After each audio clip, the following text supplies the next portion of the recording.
Question शुरू करते हैं।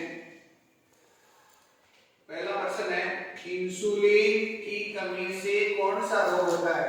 इंसुलिन जो होता है वो अग्नाशय ग्रंथि से स्रावित होता है और अग्नाशय ग्रंथि जो होती है वो मिश्रित ग्रंथि का उदाहरण है। मिश्रित यानी अंतःस्रावी और बहिःस्रावी दोनों प्रकार की ग्रंथि है। ये भी ध्यान रहे, अच्छा प्रश्न है। तो इंसुलिन की कमी से डायबिटीज यानी शुगर होती है, जिसको हम डायबिटीज भी बोलते हैं, डायबिटीज या शुगर। एड्स भी नहीं होता, बेरी भी नहीं होता, घेंगा रोग भी नहीं होता, मधुमेह रोग होता है। अगला प्रश्न, शरीर की मास्टर ग्रंथि किसे कहते हैं? हाइपोथैलेमस को नहीं कहते, थायराइड को नहीं कहते, अंडाशय को नहीं कहते। पीयूष ग्रंथि को हम मास्टर ग्रंथि कहते हैं। पीयूष ग्रंथि को मास्टर ग्रंथि कहते हैं। ये प्रश्न भी अच्छा है। अगला प्रश्न देखो, अंतःस्रावी एंडोक्राइन ग्लैंड जो होती है उससे जो स्रावित केमिकल होता है, पदार्थ होता है, उसको हम क्या बोलते हैं? एंजाइम नहीं बोलते, प्रोटीन भी नहीं बोलते, वसा भी नहीं बोलते, हार्मोन बोलते हैं। क्योंकि अंतःस्रावी ग्रंथि जो होती है ना, वो अपना स्राव जो होती है, स्राव जो डालती है, इसको हम नलिका वेन यानी डक्टलेस ग्रंथियां भी कहते हैं इनको। और जो अपना रासायनिक पदार्थ डालती है उसको अपन हार्मोन बोलते हैं। अगला प्रश्न देखो, अल्कोहल या शराब मस्तिष्क के कौन से भाग को प्रभावित करता है? पर मस्तिष्क को भी नहीं करता, अग्र मस्तिष्क को भी नहीं करता, अनुमस्तिष्क को करता है। और व्यक्ति जो है वो लड़खड़ा के चलता है, क्योंकि अनुमस्तिष्क जो होता है वो चाल चलन को कंट्रोल करता है शरीर में। मनुष्य शरीर की सबसे बड़ी ग्रंथि कौन सी है?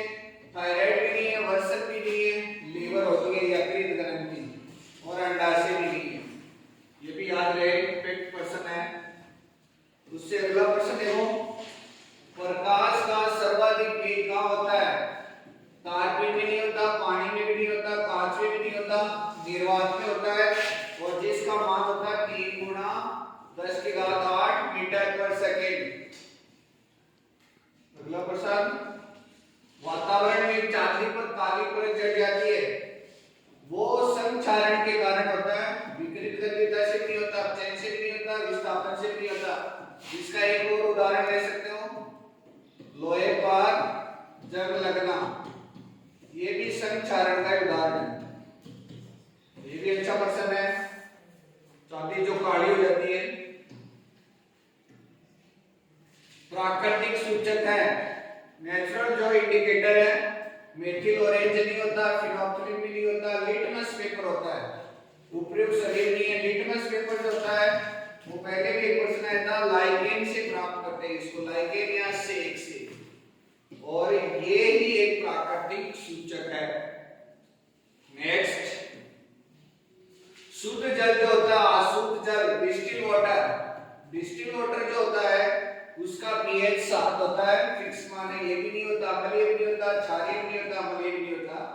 अशुद्ध जल का पीएच 7 होता है, जो विद्युत धारा का चालक है।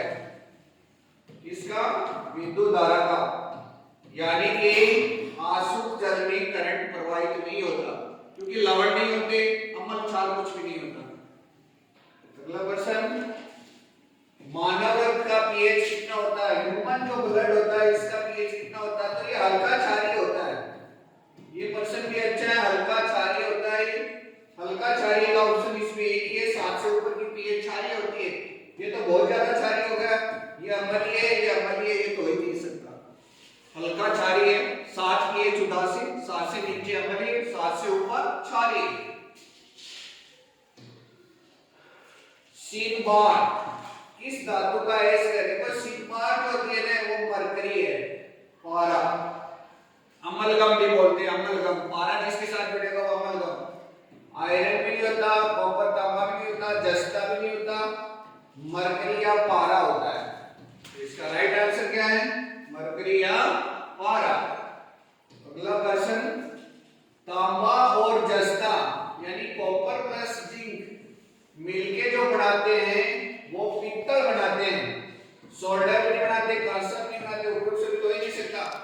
कांसा जो होता है वो कॉपर प्लस एसएन होता है, तांबा प्लस टिन, यदि दो धातु मिलेगी तो कांसा धातु अपने को प्राप्त होगी ब्रॉन्ज अंग्रेजी में, और पित्तल को ब्रास। ऐसी नॉन मेटल जो कमरे के ताप पर द्रव्य है, देखो द्रव्य तो ये भी है लेकिन ये बेटा धातु है, बस यही अंतर है। तो ये तो हो ही नहीं सकता क्योंकि पर्सन तो अगला है धातु का पूछ रहा है, अपने को नॉन मेटल पूछ रहा है। ब्रोमीन होगा इसका राइट आंसर। ब्रोमीन जो होती है वो लिक्विड अवस्था में होती है, आयोडीन भी नहीं होगी, चांदी भी नहीं होगी, ये ठोस है, चमकदार है धातु है, और ये गैर धातु है, ये है धातु है। आयोडीन है धातु है, चांदी धातु है, गहना धातु मान लो, सिक्का धातु मान लो, कॉइन मेटल मान लो, ज्वेलरी मेटल मान लो। कौन सा विद्युत का सुचालक है? तो कार्बन के जो अपर रूप हैं, कार्बन के क्रिस्टलीय अपर रूप जो है क्रिस्टलीय, इन क्रिस्टलीय अपर रूप तीन प्रकार के हैं, एक ग्रेफाइट, हीरा और फ्लोरीन। तो तीनों तो हो ही नहीं सकते। हीरा जो होता है वो अचालक होता है विद्युत का, फ्लोरीन भी अचालक है, उपयुक्त सभी होगा ही नहीं। ग्रेफाइट जो होता है वो विद्युत का चालन करता है क्योंकि इसमें इनकी लेयर जो होती है वो एक दूसरे के ऊपर स्लाइड होती है, फिसलती है। तो राइट आंसर कौन सा है? ग्रेफाइट।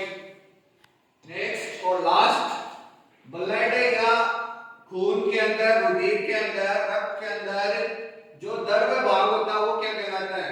तो देखो कोशिकाएं नहीं होता, आरबीसी नहीं होता, डब्ल्यूबीसी नहीं होता, द्रव्य भाग जो होता है वो क्या कहलाती है? प्लाज्मा।